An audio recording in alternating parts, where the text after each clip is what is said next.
এখন সোশ্যাল মিডিয়ার যুগে আপনার উদাহরণ দেওয়াটা অনেক সহজ।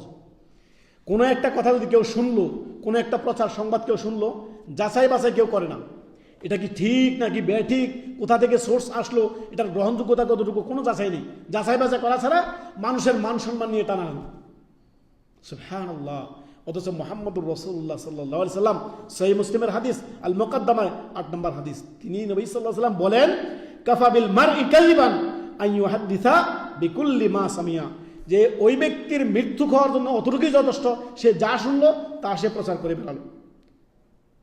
সেটা কি সে কি করলো না, আপনার যাচাই বাছাই করলো না। অতএব কোনো খবর যদি আপনি শোনেন, কোনো কথা যদি আপনি শোনেন, কারো কাছে কোনো সংবাদ যদি শোনেন, সেটা যাচাই বাছাই করেন।